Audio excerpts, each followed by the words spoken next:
है रहनुमाओं पे उसका बड़ा कर्म ए अर्श, है रहनुमाओं पे उसका बड़ा कर्म ए अर्श, फकत अवाम यहाँ के ज़रा गरीब से हैं। अनिल सहगल साहब।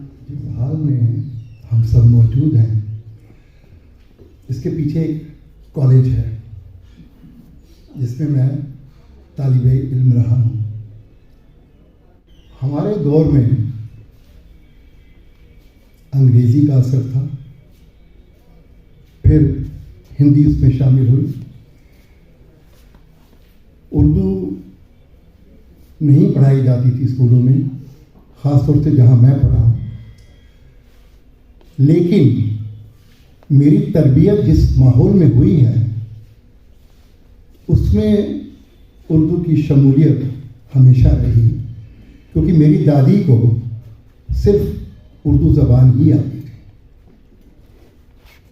और वो हमें कहती थी कि तुम सब अनपढ़ हो क्योंकि तुम मुझे उर्दू में ख़त नहीं लिख सकते।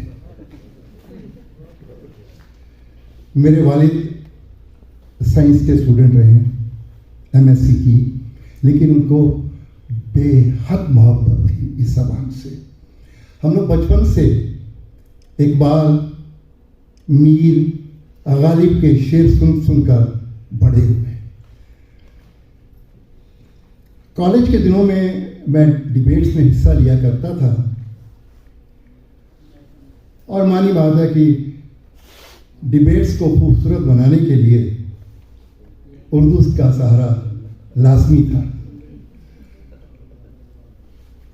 3 शेर उस दौर के जिसका इस्तेमाल मैंने बेशुमार तरीक़ों से ड्रामे में, डिबेट्स में या उर्दू से नशरियात करते हुए किया। वो 3 शेर मैं चाहता हूँ कि आपकी इजाज़त से मैं पढ़ूँ। बशीर बदर साहब का शेर कि उजाले अपनी यादों के हमारे साथ रहने दो, न जाने किस गली में जिंदगी की शाम हो जाए। आसी साहब का शेर था, गलत सब दलीलें, गलत सब हवाले, अंधेरे अंधेरे उजाले उजाले। ऐसा ही एक शेर था अर्श सहवाई साहब का, दिल तो क्या चीज़ है। देखिए, नज़ाकत है, मोहब्बत है, अकीदत है, सब शामिल है। दिल तो क्या चीज़ है, हम रूह में उतरे होते, तुमने चाहा ही नहीं चाहने वालों की तरह। अब ये अल्फाज की नरमी, एहसास की खूबसूरती, मैं जब 1970 के आसपास रेडियो की दुनिया में शामिल हुआ तो उस दौर में 2 ऐसे मोहतरम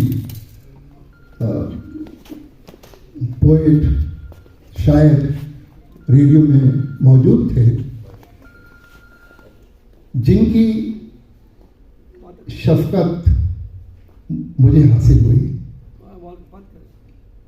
एक थे डोगरी के उम्दा शायर यश शर्मा और दूसरे थे अर्श सहवाई साहब। हालांकि इसके बाद मैकश साहब से भी हमारी मुलाकातें बाकायदा होती रही और सीमा ने मैकश साहब की पूरी एल्बम भी तैयार की थी।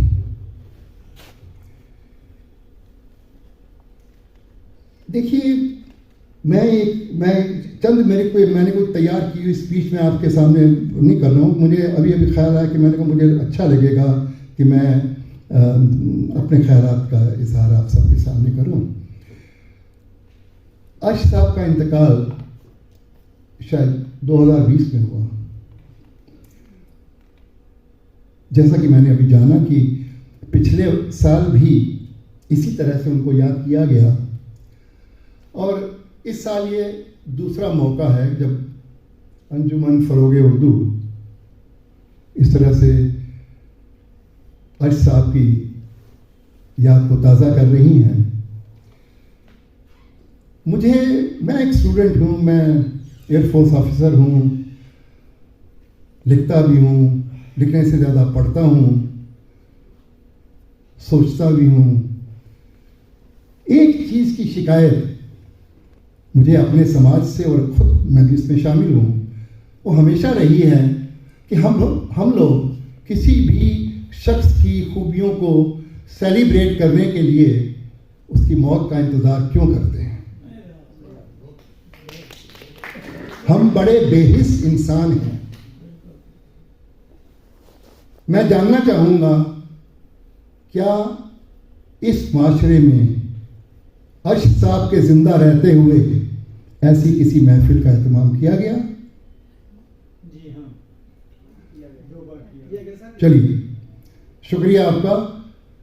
अच्छी बात, खूबसूरत बात, लेकिन ये बड़ी रेयर बात भी है। मैं हिंदुस्तान के हर गोशे में घूमा हूँ। आपने नाम लिया सरदार जाफरी का, मजरू साहब का, नौशाद साहब का, इस सब से मेरा बहुत करीबी ताल्लुक़ रहा है। बहुत कम शहरों में ऐसी चीज़ें होती हैं। सरदार जाफरी को कभी नहीं गाया गया था। कहते थे साहब बहुत आला दर्जे के शायर हैं, लेकिन उनकी जो शायरी है उसमें संगीत नहीं है। अब मैं सिर्फ पढ़ता था, मैं शायर तो नहीं हूँ, लेकिन मुझे लगता था इतनी खूबसूरत शायरी है, तो मैंने सीमा से जिक्र किया और उसने कंपोज की जो एल्बम सरहद हमने बनाई, और उसके बाद वो एल्बम इतनी मकबूल हुई कि उसकी आवाज़ को लेकर वाजपेयी साहब लाहौर गए, और उसके बाद जो है वो हार्वर्ड यूनिवर्सिटी ने हमें बुला के फेलिसिटेट किया कि आपने शायरी और मौसीकी का इस्तेमाल कम्युनल हार्मनी और यूनिवर्सल पीस के लिए किया है, जो बहुत काबिल तारीफ है। ये मैं चाहता हूँ कि ये अंजुमन जो है अर्श साहब को ज़रूर याद रखेंगे हम, लेकिन इसके अलावा जो शायर आज हमारे दरमियान मौजूद हैं, हयात से हैं, हम क्यों ना उनकी महफिल हर साल सजाएं।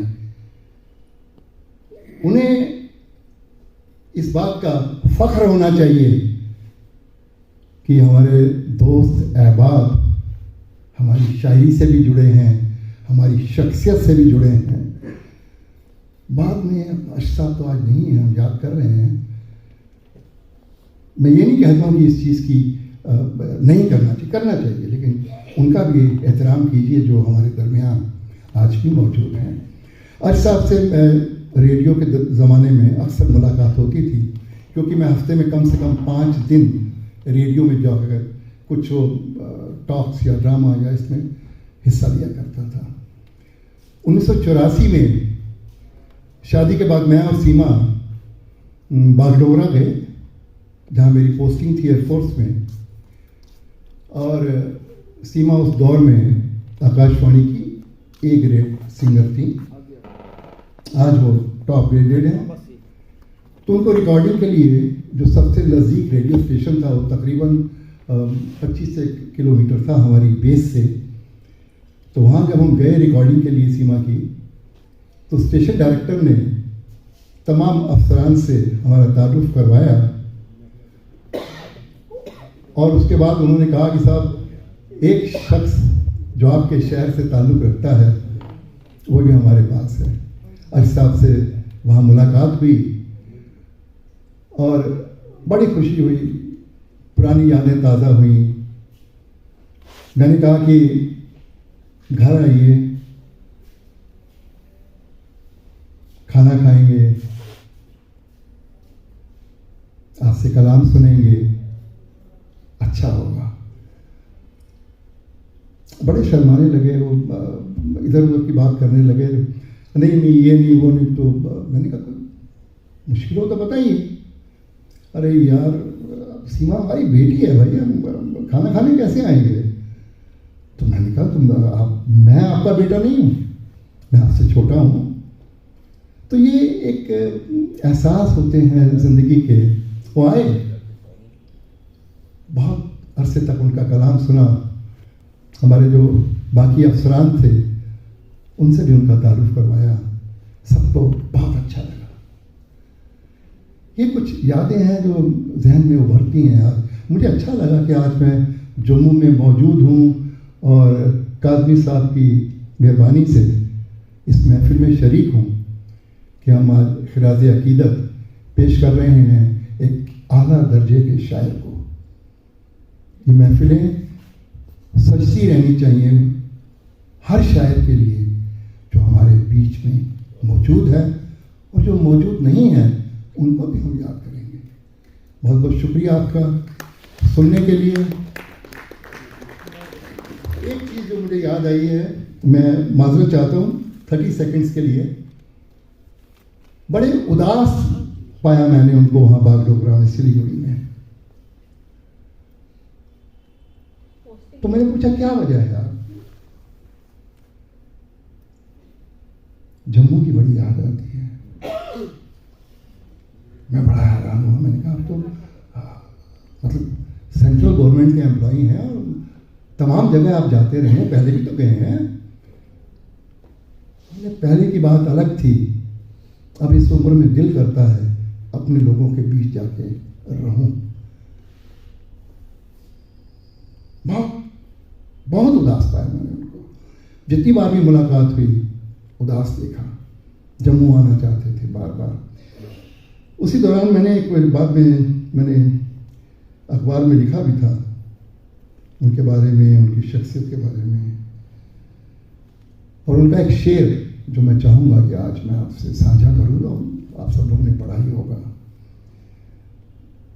वतन से दूर, अच्छा ये दश्त गुर्बत में जो आई है कभी याद वतन, दश्त गुर्बत में जो कभी आई है याद वतन, फूट के रोए हैं हम पाँव के छालों की तरह।